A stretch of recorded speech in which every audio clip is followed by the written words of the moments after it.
situation, but there's not much instability. I say, I don't care. We're going to have to just monitor it anyway. Because that night I remember I worked with Danielle Breezy to tell you my recollection of it. I worked with her all the way up until 12:30, and the thing hit about 12:35 for Nashville. Okay, somewhere. Okay, and Mary Mays, who was with us at the time, she's retired from Gentle 2 now, but she was with us at the time. She was coming in to relieve me, and I was supposed to go home and then come back, another time. And so anyway, but I worked with Danielle, and when the stuff was crossing the Tennessee River, and it had some fatalities. This same supercell had fatalities in Benton County around the Camden area. And that tornado, after it passed Camden, they had tornado warnings crossing the Tennessee River and headed towards Nashville. But those tornado warnings, after they didn't get any more reports of touchdown, no damage, okay, then it got to Dixon and Highway 46. And I mean, I'm sure if you've been to the Highway 46 exit in Dixon, there's every car dealership, every fast food restaurant, everything that you can imagine, right there on Highway 46. And nobody reports anything. The police are out there looking for it. Nobody, granted, it's nighttime, but you got a highly popular. So the Weather Service is trying to reduce these false alarms, so here they got the gate to gate, red and green, the winds, inbound, outbound winds, but you're not getting a report. So they went ahead and let the tornado warnings drop. Okay.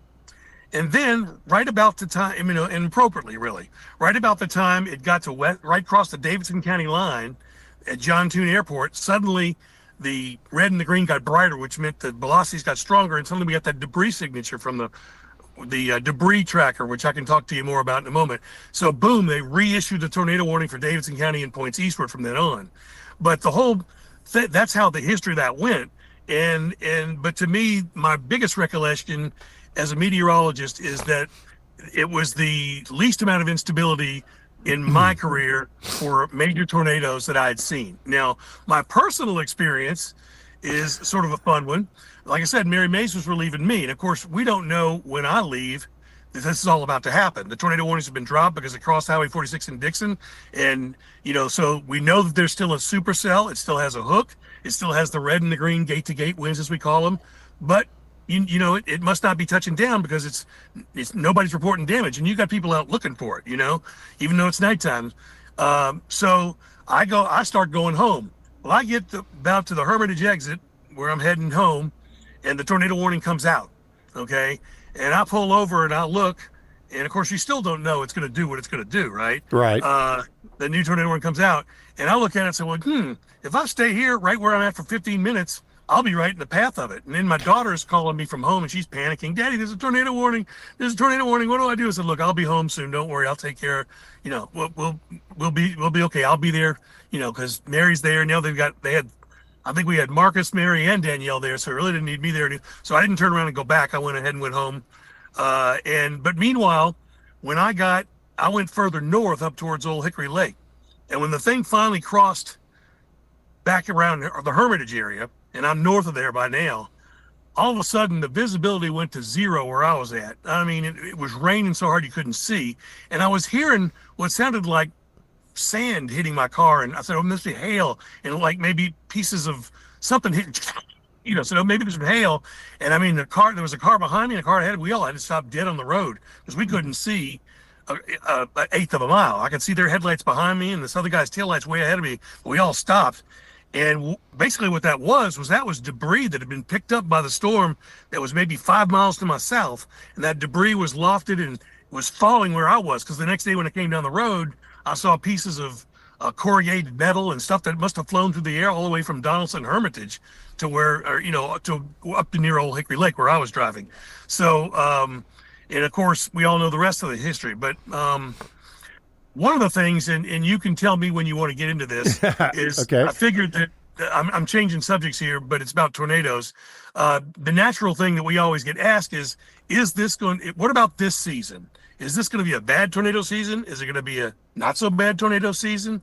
And if you want me to get into that, you tell me when, because I'm prepared to talk about that, but you may have another question you want to ask me first. Well, yeah, I kind of want to follow up just a little bit, and we'll dive into that in the next segment as we start talking about, looking ahead. But you mentioned the debris tracker, and when that tornado went past John Tune Airport, if I remember right, That's when there were several airplanes that got torn up, and I think Channel 5's helicopter got torn up, and that's when they ended up moving to Smyrna for a while, and they're back at John Tune now. But when it, like on the common phone app, when you pull your radar up on there, are we seeing any debris on our phone apps, or is it depends on what kind of app. It depends on your app. Okay. Right. Now there's an app that it's called Radar Scope. Okay, and it's used by almost every. Okay, I was at a American Meteorological Society convention. This is like 10 years ago or more, and the company that owns Radar Scope, okay, they asked how many of y'all have Radar Scope, and I'm telling you, there was not one meteorologist in the room, and there was over 100 of us that did not raise our hand. We all have Radar Scope. Now, it's $9.99, I believe, and I think that's just a one-time fee. I've paid like $99 a year, so I get all kinds of extra stuff that I want. But if you just get the basic Radar Scope app, the debris thing is called correlation coefficient. Okay, so if your app, when you're picking things like you'll have reflectivity, which is just how hard it's raining, like the reds are really heavy rain and the greens are lighter rain, the blues are lighter rain. That's reflectivity. If you have one that says velocity or base velocity, that's where you're seeing the red means winds going away from the radar and the green means towards the radar. Okay, if one of them says correlation coefficient, okay, that is the debris. Okay, and so look at your app, see if it has that choice. Okay, if you get Radar Scope, it definitely has that choice. It have a whole bunch of other stuff. You'll wonder what the heck is this. You may differential. They got all kinds of differential reflectivities and different things that you might have to look up on Google and see what it means. But Radar Scope, 99% of the time, I'm looking at reflectivity, I'm looking at the velocity, and then I'm looking at correlation coefficient for the debris. Yeah. And just so check your app and see if it has that. Radar Scope, if you download that, it will have that. Now, one thing about Radar Scope, it's a single site app. And what I mean by that is you pick your radar site. OHX is Nashville's radar site, stands for Old Hickory Radar. And a lot of people don't know that. And it'll also have the TBNA, which is a terminal Doppler radar for the airport. It's a shorter range radar, only covers maybe 50 miles or so accurately, whereas the OHX covers like 120 miles and more, accurately. So, and then you can go to Paducah, you can go to Hopkinsville, you can go to High Top, Alabama, which is northeast Alabama. You can go to Knoxville, you can go anywhere in the country and look at it, but you won't see anything but that one single site. And once it's out of range, so we show a lot of times on TV, we'll show you a composite radar like of the whole United States. That's not a single site. That's all the sites put together. This one only shows you single sites, but it gives you when you're in a tornado situation, it gives you the detail you want to see for a single, for your area. Okay. And I'll quickly explain correlation coefficient. What it is when the radar went to dual pole, which stands for dual polarity. And this was back, it's been 5 years, maybe. It's been more than 5 years now, probably 7 or 8 years. I forget the exact year he went dual pole. Okay, the old radar, the radar used to send out a radar beam that was what they call polarized horizontally. So when it hit a raindrop or a snowflake or hail, it was measuring the horizontal characteristics of it. Okay, and now it sends out two pulses, one that's horizontally phased and another one's vertically phased. And so one's sideways, one's up and down. And when in raindrops and hail, well, mostly raindrops and snow, they're all uniform. They're almost all the same size, and snow, they're almost all the same size. So they all have the same dimensions, sort of horizontally and vertically. But when you get debris, you may have one tree limb that's wider than it is tall, another piece of roofing shingle that's taller than it is wide, and all kinds of different hodgepodge of different targets that the radar is bouncing off of that are all different shapes and sizes. Okay, and the correlation coefficient, what it is when it's raindrops, they all correlate really well because they're all the same. But when they don't correlate very well, they have a low correlation coefficient, which means then all these pieces of things we're looking at, none of them are the same size or dimensions or anything. That's when it's probably debris. So if you have your red and your green, which is the inbound, outbound winds of a tornado, you look at a tornado warning in the red box or whatever color your app makes it, and you see the tornado warning, and you go to the reflectivity, and you see maybe a hook. You don't always get a hook, but you go to the velocity, see the red and the green next to each other. If you happen to also see, under correlation coefficient, the bright colors of yellowish green and yellow, and even blue in that right over that same spot, then that's likely debris. And that's been a huge helpful tool, because at nighttime we can't see tornadoes. You know, you could have spotters out. The night of the tornado in 2020, when it got to John Tune Airport, suddenly probably parts of airplanes, you name it, were flying up in the air, and the debris tracker or correlation coefficient was getting low correlation coefficient, hence debris. Okay, so they knew, okay, it's on the ground, we've got debris. Now, if you do have this on your app, only pay attention to these bright colors if it lines up with your tornado, where your tornado should be. You may find bright colors of blue and green and yellow all over the map, but if you see a concentration of it right where you have the tornado warning, and right where the gate to gate, we call it gate to gate winds, when the red and green's right next to each other in the velocity mode, if it lines up with that, then it's likely debris. All right. Like the famous line from Twister, we've got debris, and when the cow goes flying by. All right, we need to take a break. Davis Nolan is our guest. If you've got any weather questions, text us at 615-893-1450. More with Davis right after this on the Roundtable here on WGNS.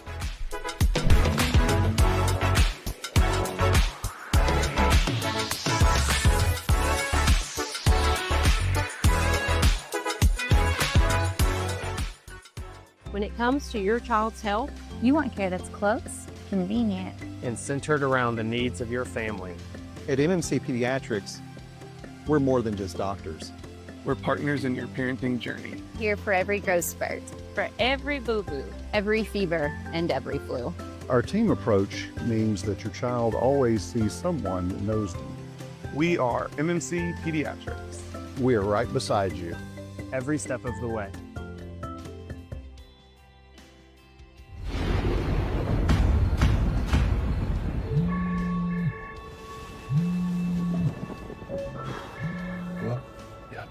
I'll be right there.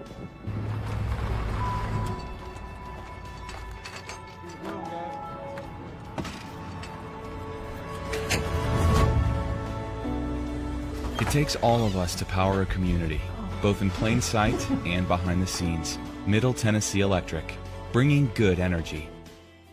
What's the location of your emergency? I think my kid OD'd. Hi, I'm Craig Harris, the County Commissioner of Rutherford County.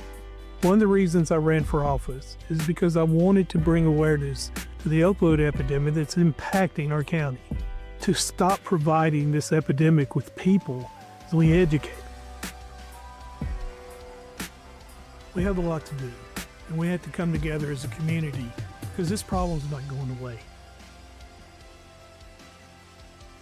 This is Chip Walters, and I'm honored to be your 2024 MTAR Realtor of the Year. I'm with Exit Realty Bob Lamb & Associates, and like many of you, I've seen the real estate market shift and change. People often ask, Chip, what's really going on? Well, that's a great question, and I believe in answering with solid, factual data. So let's cut through some of the noise. I invite you to reach out. Let's have a conversation about your real estate goals and the current market trends in your neighborhood. You can find all my contact information at choosechip.net. It's a Slick Pig barbecue, spicy wings and Brunswick stew, everything made fresh for you at the Slick Pig barbecue. There's lean smoked turkey and chicken too, ribs so tender don't need to chew. Well, come on folks, I'm telling you, it's a Slick Pig barbecue. In 1920 East Main, you're gonna love the pig. The Slick Pig barbecue, a Murfreesboro tradition. This is Good Neighbor Events with Bart Walker. Brought to you by AmeriCare Pest Control and the law offices of John Day. Hey, I'm ordering dinner. I was thinking burgers. Boom! I just earned a $600 bonus for opening up a checking account at Old National Bank. Sorry, what'd you say? Burgers? No, I definitely said 40-ounce dry-aged tomahawk steaks. Yep, with those little sauteed mushrooms. Earn up to a $600 bonus when you open an eligible checking account and complete qualifying activities. Visit oldnational.com/checking and get old. Member FDIC. Additional restrictions apply. Offer valid through June 30th, 2026. Now, Good Neighbor Events. Here's Bart Walker. The Rutherford County Library System is offering free computer classes, and they're over at the Technology Engagement Center.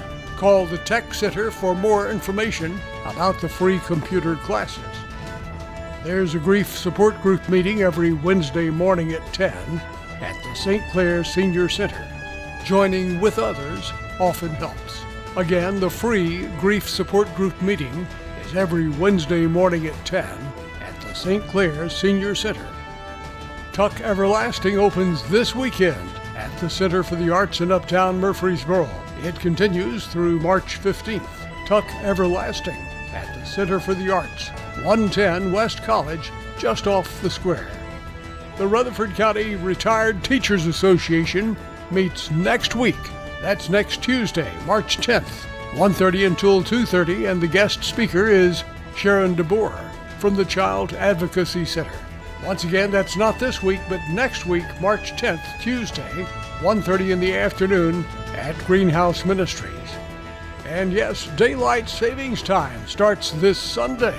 Those are WGNS Good Neighbor events. Rutherford weather. Daytime highs approaching 78 today under mainly cloudy skies.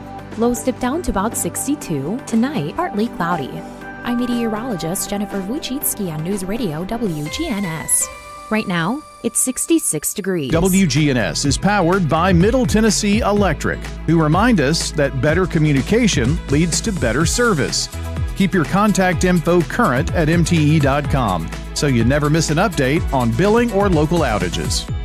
This is the Roundtable from News Radio WGNS on FM 101.9 and AM 1450 Murfreesboro, FM 100.5 Smyrna. Listen and watch at wgnsradio.com. Davis Nolan joins us today on the Roundtable. And Davis, a couple of other radar apps I want you to check out, WeatherWise and Radar Omega. And yeah, I've got Radar Omega. Yeah, and that's really cool. I mean, with the you can go and has the webcams. Radar Omega, or rather WeatherWise, is what Brian uses on his website, rutherfordweather.com. And even on the free version, you can go and look at the T-dot cams along the interstate. So those are good options as well. Now, we talked about people ask you about can you predict whether a tornado or spring weather season is going to be any rougher than the other? Because we always hear, and you're down there on the Gulf today, about hurricane predictions and, it's going to be a busy season or whatever. What about in our area of the country? Is there any way to predict in generalities it's going to be busy or it's not going to be busy? Or does La Nina or El Nino have anything to do with any of that?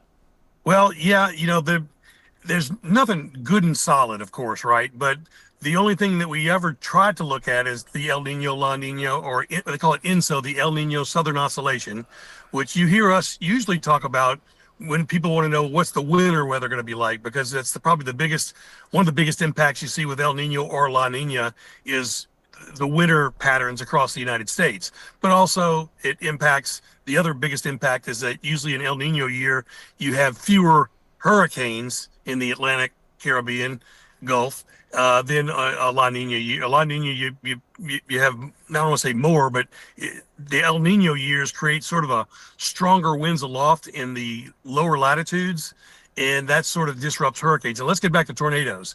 Hadn't been used as much for that, but I want to give credit. Just recently, of course, I retired from News 2 back in August, but I'm still good friends with everybody, and that's who I watch for my weather still. If I want to see a radar, and one of our newer meteorologists who's been with us almost 2 years is Alex Libby. And Alex, he normally does weekend mornings and then substitutes for everybody else like I did. And right now he's doing weekend evenings while Daphne DeLorean is on maternity leave. But basically, he did a really good story on what our spring tornado season might be like, okay? And what he wanted to do was you look at El Nino and La Nina and what are we in now, and then what's happened when we're in this in the past. So he did a really good job, and one good thing is the Climate Prediction Center, they've always been good at telling us, like, they'll have a list of El Nino years versus La Nina years. And we've learned, especially in the winter forecast, is that if it's not a strong El Nino or a strong La Nina, it doesn't always pan out like you think it's going to pan out, right? So they've already breaking it down whether it was a strong or a weak El Nino or La Nina. Now, what they said that we've been in a weak La Nina all this past 6 months or more, okay?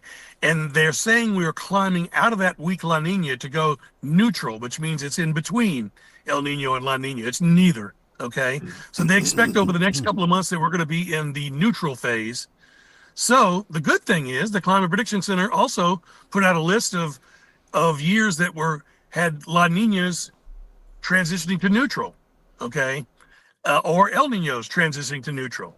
So Alex Libby got a hold of these lists of all these things, and he went through, the years of when we transitioned from a La Nina to neutral, okay, and during the spring especially. So he thought, well, let's see what happened in the previous years from there. Now, one other thing he was very wise to do, he took the last 30 years, and I'll tell you why. When this, Chip, when the next red Doppler radar came around in the mid 90s, it changed everything. Changed everything. Yep. We didn't. Back in 1965, 1985, I don't care. I was here in 81, came here in 81. Detecting tornadoes was like, I don't want to say it was a joke, but it was a joke. Unless it was a supercell with a hook, you didn't know there was a tornado. The Good Friday tornado in Murfreesboro. Yeah. It was just a big, if you looked at it on reflectivity, it was just a big mass of thunderstorms and showers. And if you switch to velocity mode, there in the middle of it's this red and green cluster next to each other. And there's this, monstrous tornado that caused two fatalities, unfortunately, So the next red allowed us to spot more tornadoes. On top of that, the National Weather Service began to train all the emergency management people, fire departments, police departments, all around the entire Middle Tennessee area.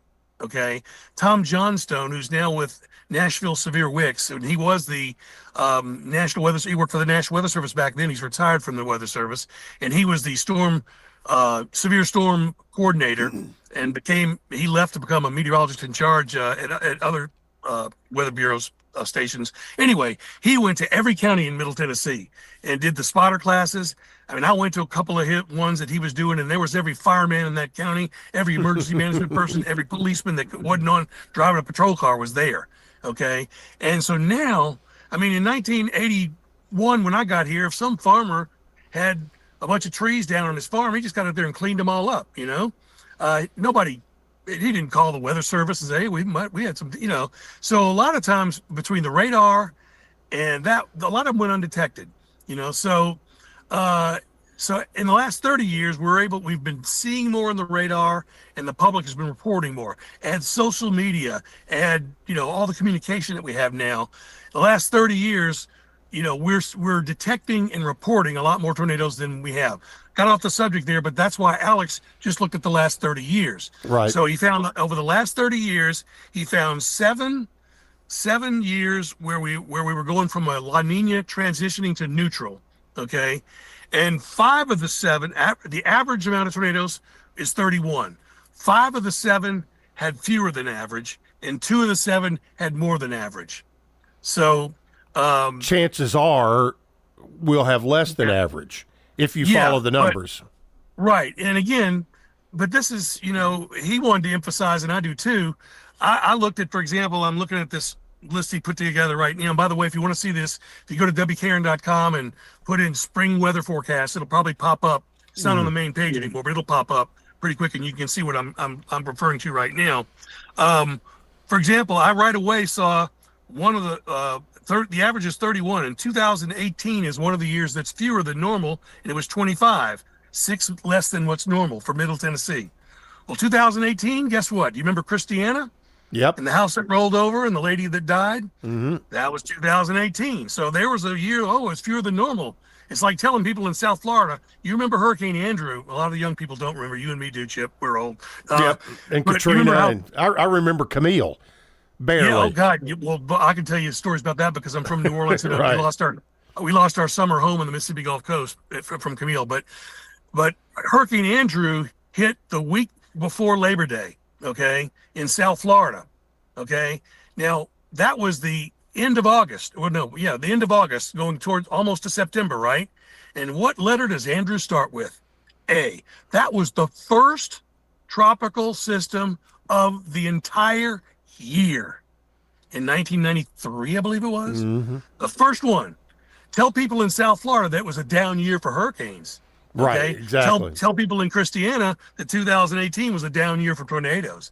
So just because you're saying you might have fewer, I mean, Murfreesboro might have a devastating tornado this year. We don't know. So, and none of those years had zero, Right. The least was 14 in 2001 and 14 in 1996.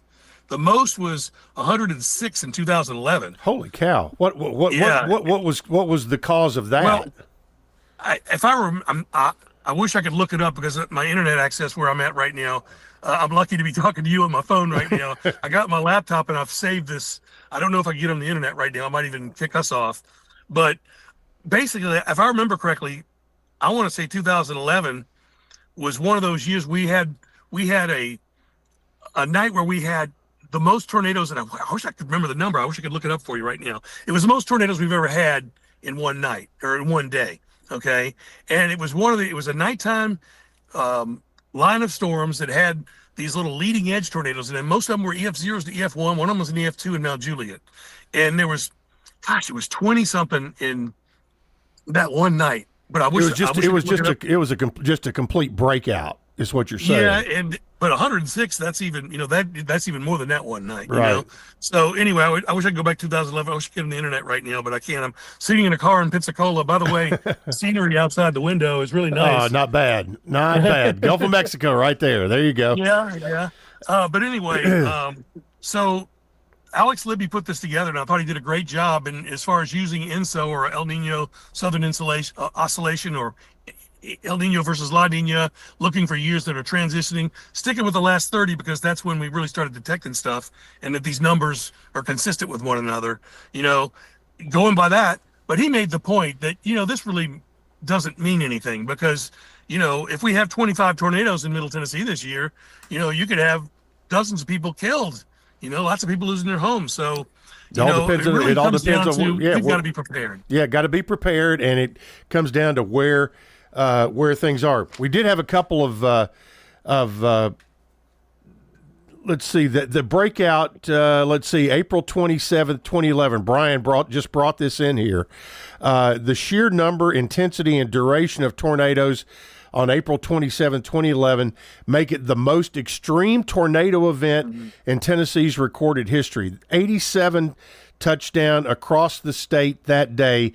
55 were in East Tennessee, and it was part of the 2011 super outbreak. The largest. Yeah, that's right. That's the same one that had the huge, Alabama, right. The one that went completely across the state from the Mississippi-Alabama state line all the way through Birmingham and all the way to the Georgia state line and beyond.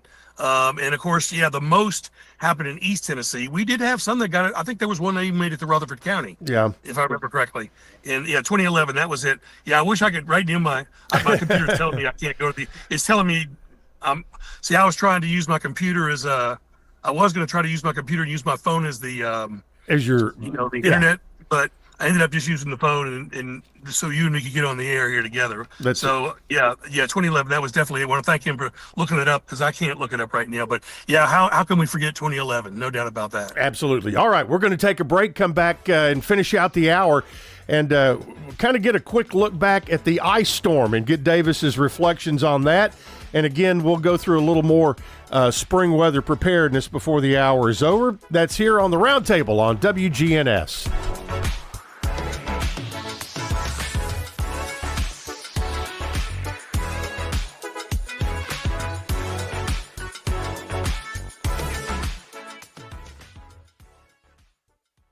South Central Bank has... When it comes to your child's health, you want care that's close, convenient, and centered around the needs of your family. At MMC Pediatrics, we're more than just doctors. We're partners in your parenting journey. Here for every growth spurt, For every boo-boo. every fever, and every flu. Our team approach means that your child always sees someone that knows them. We are MMC Pediatrics. We are right beside you. Every step of the way.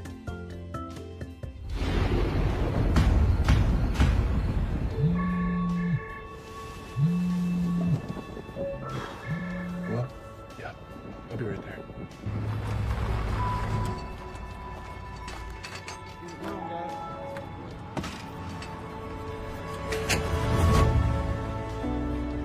It takes all of us to power a community, both in plain sight and behind the scenes. Middle Tennessee Electric, bringing good energy. Lace up your best kicks for a night of impact benefiting First Shot. Join us for the annual Sneaker Ball presented by Venture Express. Spend Sunday, April 26th with NFL Hall of Famer and Super Bowl MVP Marcus Allen. The event kicks off at 6 with a VIP meet and greet at 5. Reserve your table today. Call Coach Andy Herzer at 615-631-5312. We'll see you at the Sneaker Ball, benefiting First Shot on April 26th. At Maples Realty and Auction, we handle traditional sales, auctions, and property management. And we have a development called The Maples with local builders and amenities. I'm Betsy Maples, and this is our team. It's our people. That's the difference. Call us today and let us help you get your property sold. I refer a lot of clients to Maples Realty when we have real estate issues that are coming up. Working with Maples has been easy for me, easy for my clients. Put our 57 years of success to work for you. Sold! Local farmers, local meats, vegetables, and other produce at the Winter Spring Rutherford County Farmers Market. Bundle up and make your way every Friday at Lane Agri Park. This is Craig Buckner with Mills Family Pharmacy. Mills Family Pharmacy on South Church at Veterans Parkway. You or your loved one are on a complex medication regimen. We can pack that into a multi-dose planner that's labeled correctly, that simplifies your life. Mills Family Pharmacy, dedicated to providing customers with services that are customized to meet their needs. Your medications dispensed in a 30-day multi-dose planner, labeled correctly with each individual medication on each packet. Mills Family Pharmacy, next to Toots on South Church at Veterans Parkway. This is the Roundtable from News Radio WGNS on FM 101.9 and AM 1450 Murfreesboro, FM 100.5 Smyrna. Listen and watch at wgnsradio.com. Welcome back into the Roundtable on this Wednesday. Chip Walters with you. We were talking about tornado predictions and all that kind of stuff. I want to take a look back now at what we experienced just over a month ago. Hard to believe, with today being a 75-degree day, that it was just over a month ago when we had, single-digit temperatures. We had the ice storm, and that. The postmortem on that storm is kind of interesting as well, because, the first major predictions of that was it was going to be a 12 to 18 inch snowfall. And then as it got closer in you saw the predictions start changing and honing in that there was a real possibility of ice. And it's interesting. There's so many people talk about, well, they never get it right and blah, blah, blah, blah, blah. Well, they hit it right on the nose. But talk about why the predictions started with so much of it being snow, and what factors changed that into where there was going to be a whole lot more ice. Well, the lesson, and it drives people like me crazy, and is people start posting model stuff too far in advance. Right. Okay. Granted, we are stuck with making a 7-day forecast. Don't get me wrong. But if you try to give specifics like that 7 days in advance, you are asking for trouble. Okay. In this case, legitimate people in legitimate positions like the Weather Channel, okay, who are people who I respect and trust, okay, they trusted the model 7 days in advance and started putting out 6 and 7 days in advance, 13 inches of snow, record snowfall for Nashville, right? And some of these same people, I've met them before. They would be the one that be complaining about the people that put out stuff too far in advance, right? Yeah. And granted, a lot of the people we're talking about put it out 10 days in advance, right? And they're putting it out 6 to 7. And I remember looking at this, okay? And then as it got to probably like, I could go back on my post and see, I think it was by Wednesday, okay? And the whole thing happened over the weekend, if I remember correctly. Yep. Saturday night, Sunday morning. By Wednesday, most models, and I was looking at like 5 different ones. The European, of course, the GFS, which is the 2 you hear about the most. The GFS is the quote-unquote American model. And then there's one called Icon, which is a Swiss-German put-together model, which is pretty good also. I like looking at it. And then there's the British model and the Canadian model. Look at those 5. And almost, if I remember correctly, 3 to 4 out of 5 of them by Wednesday were showing it starting as snow and changing over to either sleet and or freezing rain. Now, even when you get to the day before, trying to distinguish between the sleet and the freezing rain part is tough because, when you have snow, the layer is cold enough for snow all the way down, up and down, right? But when you have sleet or freezing rain, it's warm aloft, which means it's rain coming down. Okay. And then you have freezing temperatures closer to the surface. If that freezing layer is nice and thick, that rain hits that freezing layer and has a chance to refreeze into sleet pellets. They hit the ground and bounce around. If that freezing layer is really thin and close to the ground, well, then it never has a chance to refreeze before it hits the surface or either the ground or the trees and the power lines, right? Mm-hmm. And then it hits them and freezes as ice, okay? So sleet, you have a thicker layer of cold with warm air aloft, so it has a chance to freeze little pellets that bounce around, ice pellets or sleet. But if it's a thin layer, it doesn't have a chance to do that, and it creates freezing rain. And even the day before, it's tough to distinguish that because that's such a fine line, and you might have 5 different models saying 5 different things, variations in that exact same thing. But they were all, or at least 2/3 of the models, if not 3/4, were saying a transition from snow to sleet and freezing rain. Yeah. By the time you got to Thursday and Friday, all of them were saying that. Okay. And I know I had the mayor's office, Joe Gregory, who Larry Flowers knows well, by the way, worked as a photographer, used to be a photographer at Channel 2. He's working in the mayor's office, and he called me and put me on speakerphone with the people in the office. And he said, well, are we going to have 13 inches of snow? And I said, well, Joe, lately all the models are starting to say it could change over to sleet and or freezing rain.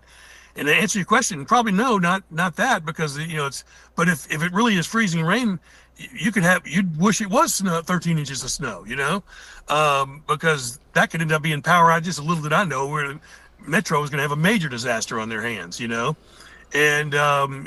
though I was able to tell them that, I couldn't tell them on Thursday that it was going to be what they ended up having. All I could tell them is it's a possibility. That's what's going to happen. You're going to have definitely sleet and freezing rain. How much of it, I don't know. Ended up, the Nashville area had a 1/2 inch officially to 3/4 of an inch in some spots. Now, a 1/4 of an inch starts to give you impacts with trees and power lines down. But when you get to a 1/2 inch, you got major impacts on your hands.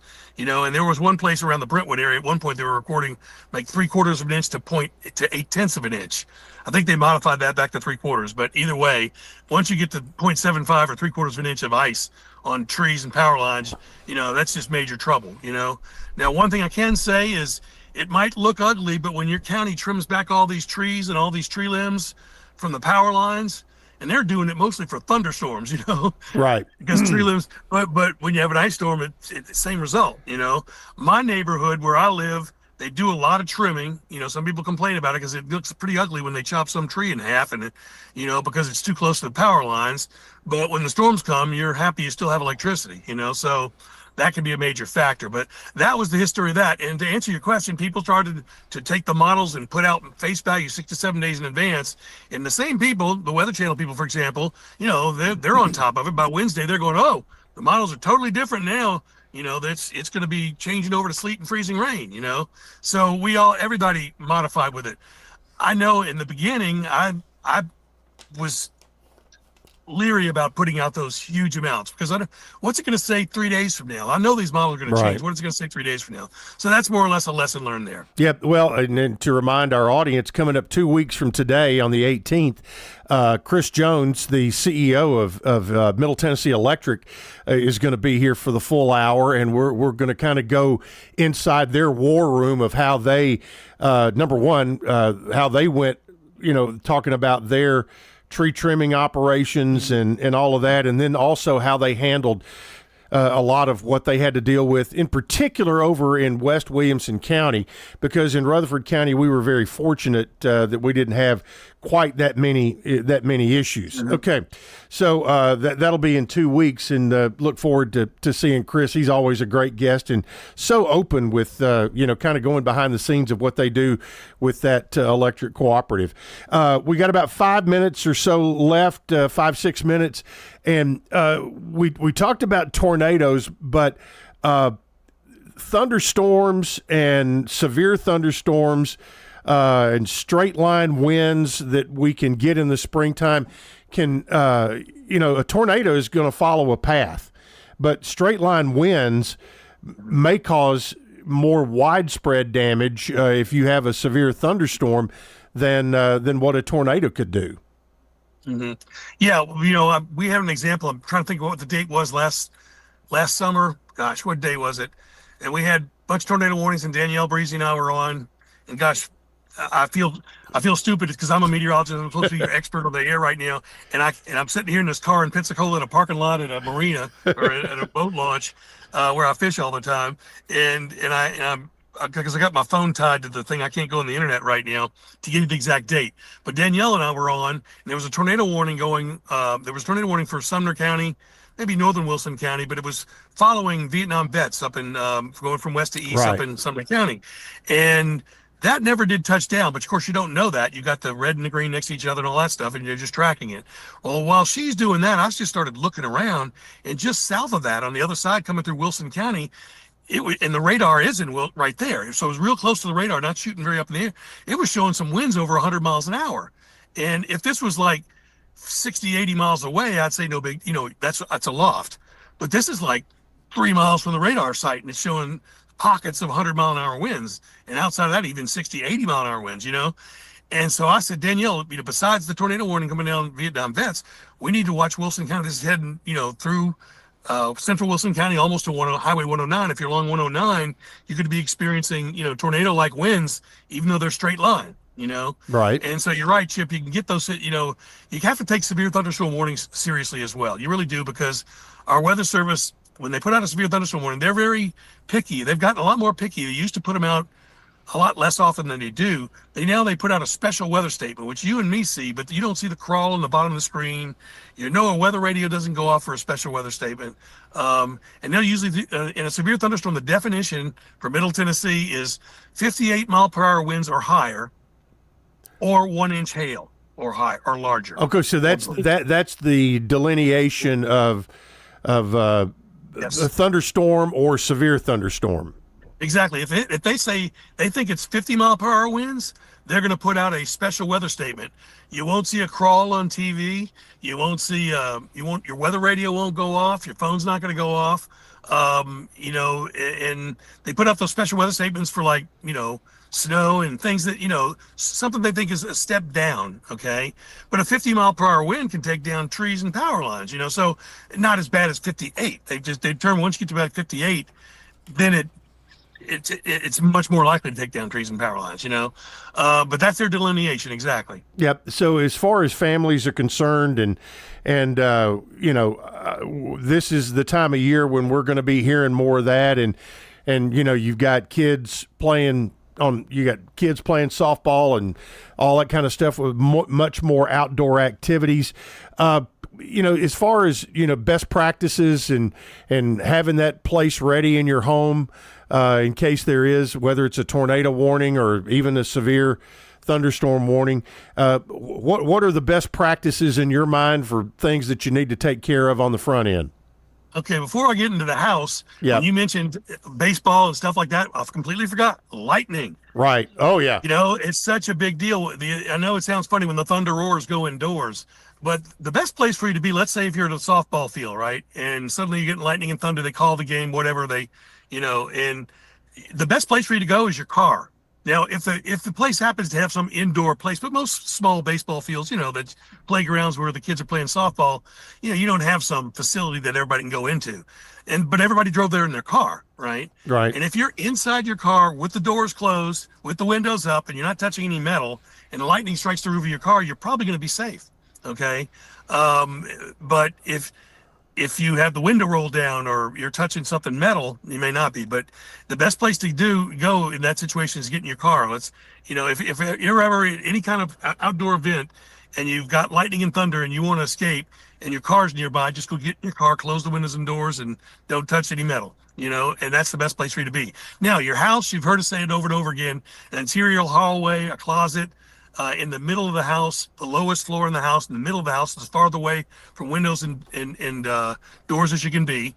If you have a basement, but most of us don't in Tennessee because of our rock, if you have a basement, that's obviously the best place to be.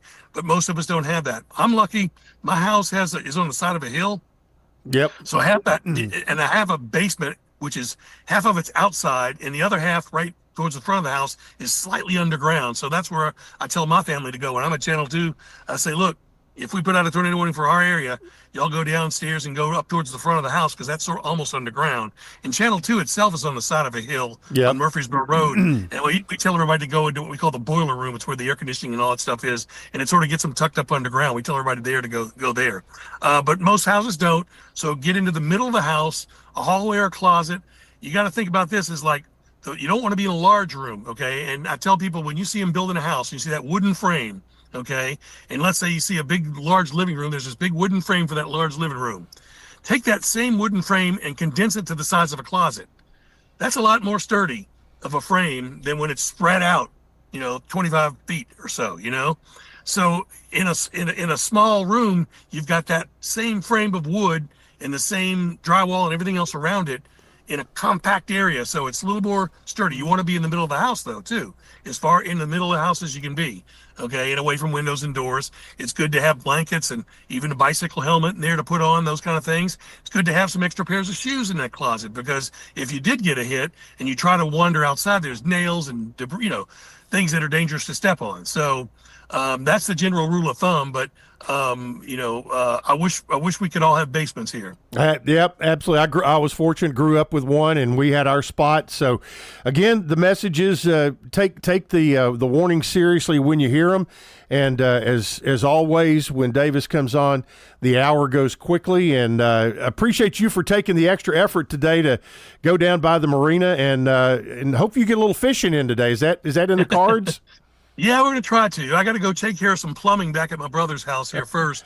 But right now, the sheep's head are still on the pilings of the bridges. And I got these little fiddler crabs, that you use as bait, and they like to eat those. And I tried that yesterday for a while. Didn't have any luck, but I'm going to try again later on. All right. Well, we had a great connection today. Never a blip during the whole hour. So appreciate your efforts there, and we'll have you on again soon and talk about other great weather topics. Thanks so much, Davis. I appreciate it. Thank you, Chip. Take care. All right, Davis Nolan, retired meteorologist from News 2, and always a fun hour when Davis comes on. Brian Barrett's coming up next with Rutherford Issues, and it's all right here all day on the Big G, WGNS.